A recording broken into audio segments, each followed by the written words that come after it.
Hello, and welcome to Religion and Life. I am your host, Ozzie Ostwalt, and this week we'll be focusing on a controversial religious text, the Book of Mormon. My guest is Dr. Grant Hardy from the University of North Carolina at Asheville, and he's here to talk about the Book of Mormon and the Latter-day Saints religion in general. Welcome, Dr. Hardy. Thank you. I appreciate you coming up on a rainy, stormy evening.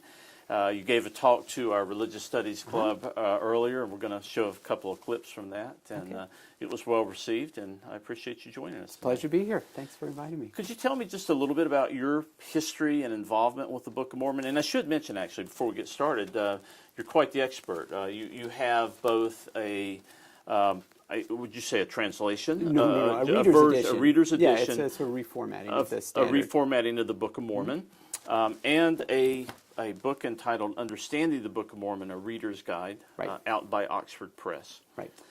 So tell us a little bit about your history and involvement with the Book of Mormon. Well, I grew up Mormon, so I have sort of lived with this text for my entire life. And when I went I served a mission for the LDS Church in Taiwan and learned Chinese and got interested in Chinese history and literature. Part of that is a result of that, I was interested in Buddhism as well and other religions, Taoism and Confucianism, and started studying those traditions, and then thought about my own tradition and the kind of sacred texts that we have, comparing it to the Lotus Sutra or other things that the 4 books of Confucianism that I was reading, and so it sort of came into an academic approach to the Book of Mormon from reading other sacred texts. And was it difficult to make that transition from, I guess, growing up with the Book of Mormon as a devotional book to then studying the Book of Mormon critically?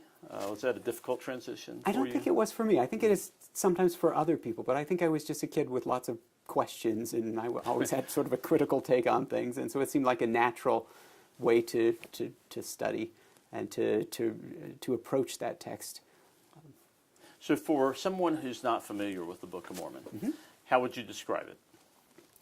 Is it a collection of stories, sacred scripture, all of the above? Well, it's a sacred scripture, but it's a narrative, and it tells the story of the story is that a group of Jews from Jerusalem about 600 BC or so were led by God out of Jerusalem before the Babylonians came to the New World, and they established a civilization there that lasted for 1,000 years or so, and they had prophets who prophesied of Jesus. So it's a Christian book.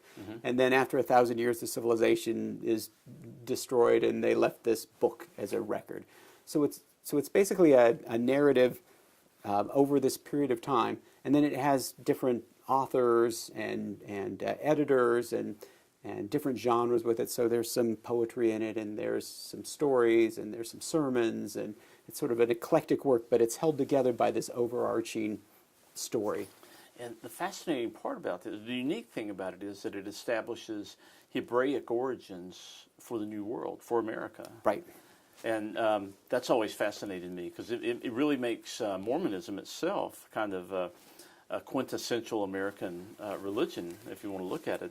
It would be nice if there were more sort of historical evidences for this Hebraic influences in America. This is something that Mormons would love to see, and hasn't sort of come out in the way that they would like. But it does put America as a location for revelation, and particularly the United States has a role to play in God's overall plan for the world. So in that sense, it's a very, it brings America into the divine story in a way that is different than thinking about sacred things that happened long ago across the ocean in a small location. But it sort of brings the New World into those stories.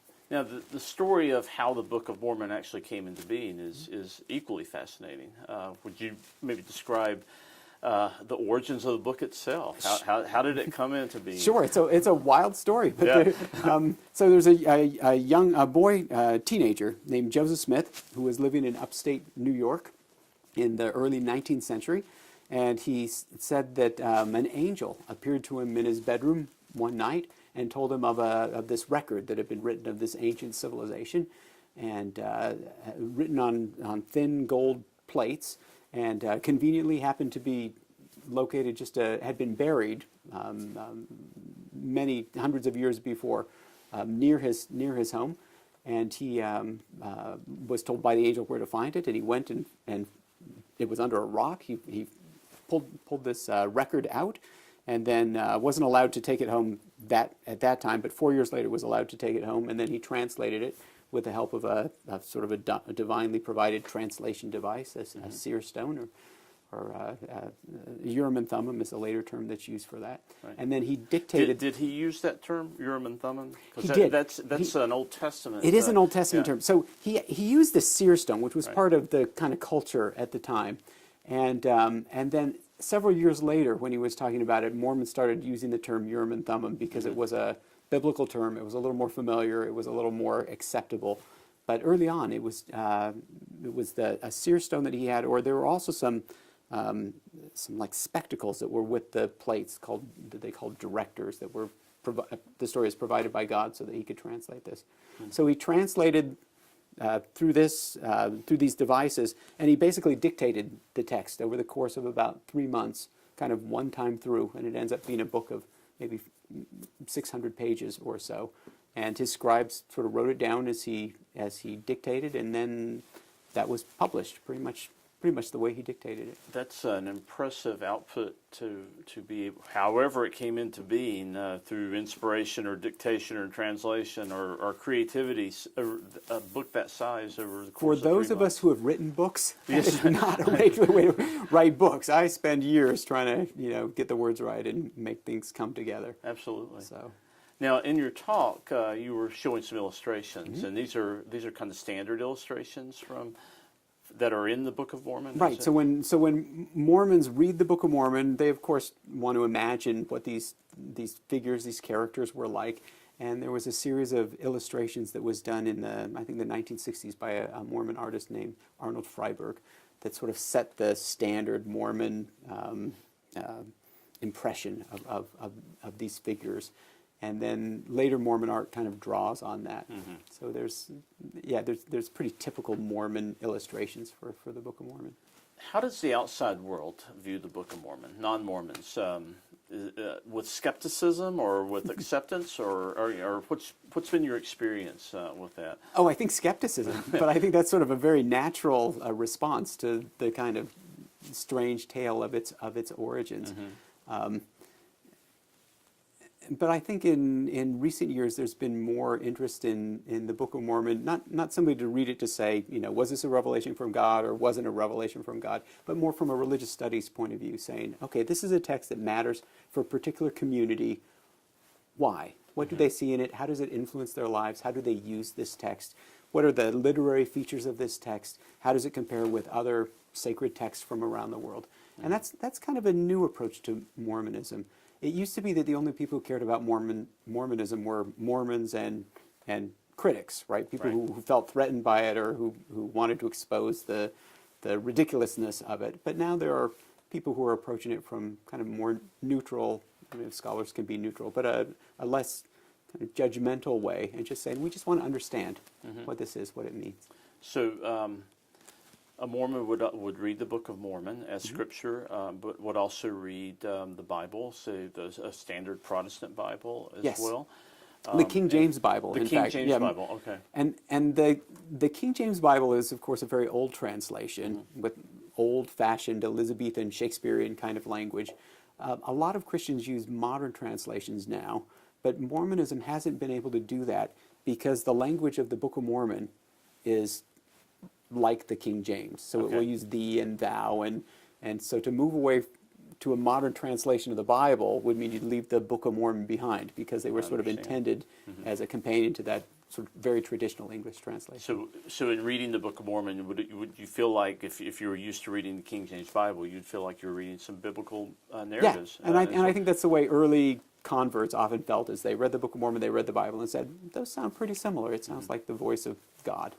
Are these two texts within the religion, say the Bible, the King James Bible, and the Book of Mormon, are they on equal footing, or is one superseding the other in any way, or are they meant to be read in complementary fashion? I think Mormons would say they're meant to be read in complementary fashion, but the Book of Mormon is sometimes a little clearer And so there are oftentimes the Bible's hard to read, and the Bible isn't exactly a book. It's more of a library, from 1,000 years or so of Judaism and Christianity. There's some different viewpoints, and sometimes it's hard to understand, and there are some gaps and sometimes some inconsistencies.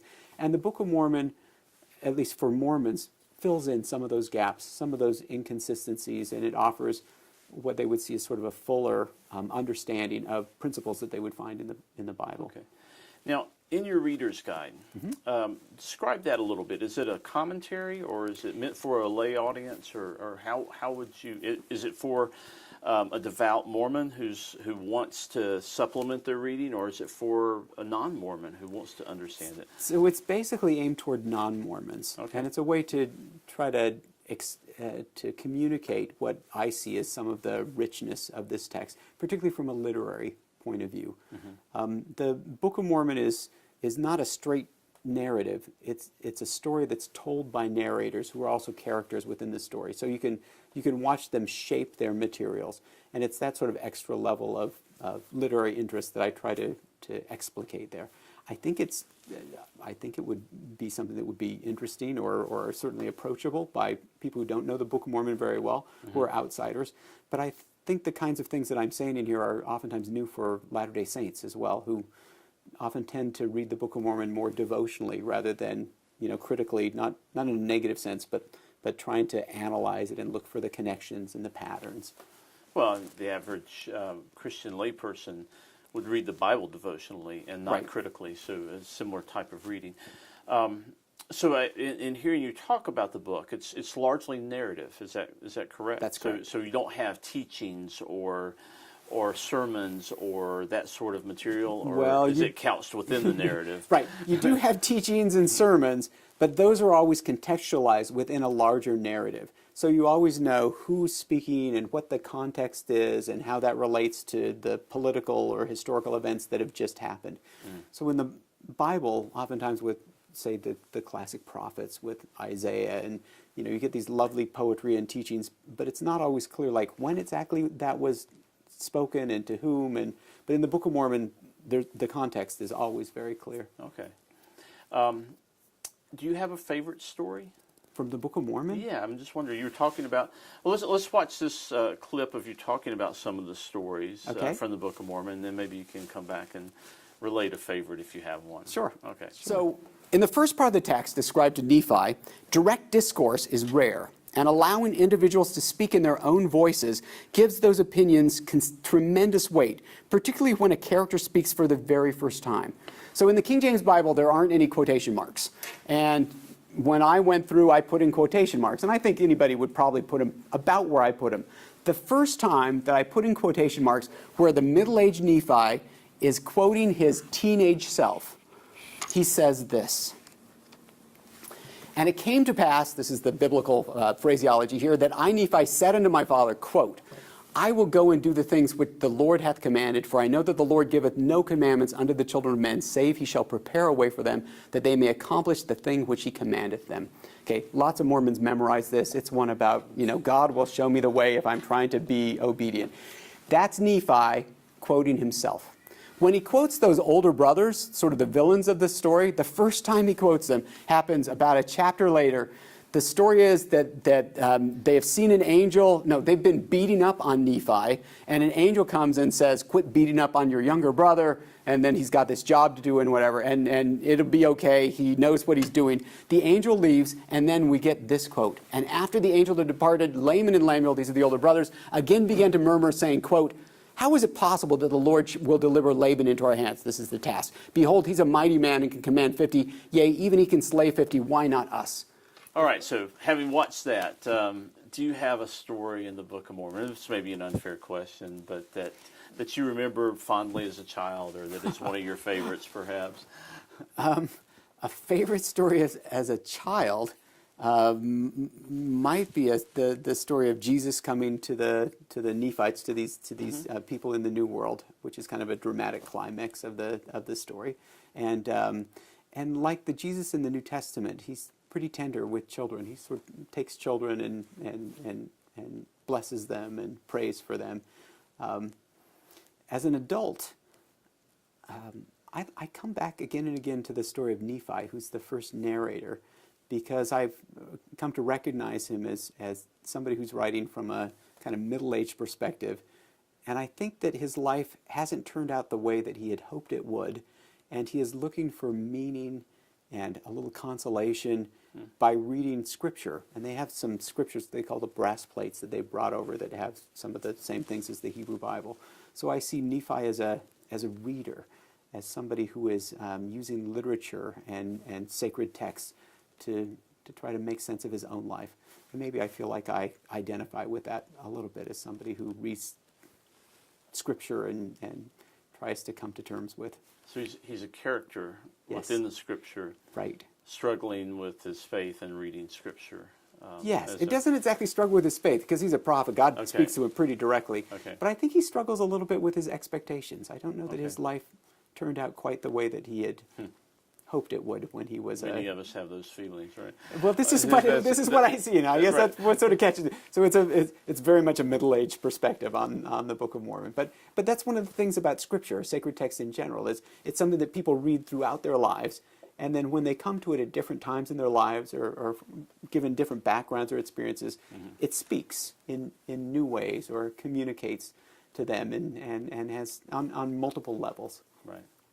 Well, of course, the Book of Mormon is Scripture for one of the world's great religions, Mormonism, or I guess officially it's the Church of Jesus Christ of Latter-day Saints. Is that correct? Church of Jesus Christ of Latter-day Saints is the largest denomination within sort of the Mormon movement. There are Okay. some smaller break-off groups that took shape after the death of Joseph Smith in 1844. But when people think about Mormons, it's pretty much the Church of Jesus Christ of Latter-day Saints. Sure. Is this the group that Brigham Young led Yes. to Utah? Right. Okay. So how is Mormonism generally perceived in America? I mean, it's been a controversial religion as well. But has that changed? Is there more acceptance now that it's grown into a kind of fully fledged world religion? Is there less controversy surrounding that? You know, I'm flattered that you call it a world religion, and it is sort of all over the world. It's still very small, right? There's only about 15 million people or so, which is a good number of people, but you know, compared with some of the major world religions, Sure. it's pretty small. Mormonism began as a religion that was not well received in the United States, which is actually Brigham Young when the Mormons were in Nauvoo in Illinois and then were sort of driven out of there. He took them to Utah. Utah at the time was outside of the United States. It was part of Mexico Right. at that time. So there was a lot of uncertainty and a lot of hostility towards Mormons, and then that became even more pronounced when polygamy became an open an open secret. And then in the late 19th century, when Mormons gave up polygamy and Utah became a state, then Mormons became sort of American, literally, they became American. And then they sort of adopted kind of a pro-American kind of stance, and they became maybe stereotypically American, very can-do, sort of practical religion. Right. And I think fit in better. I think it's telling that the Republican candidate Mitt Romney was Mormon, and that didn't seem to be a tremendous drawback in his election. People kind of accepted Mormonism. Well, I remember. I don't personally remember, but I know when John F. Kennedy was running for president, his Catholicism was a big deal. So if we've come to a point where Mormonism is not such a big deal for a candidate like Mitt Romney, I think it speaks to the evolution of the religion and perhaps to more tolerance in our society as well. I think there's more tolerance in the society. There are more Mormons, and there are Mormon celebrities and sports figures and others that people might see and recognize as visible Mormons.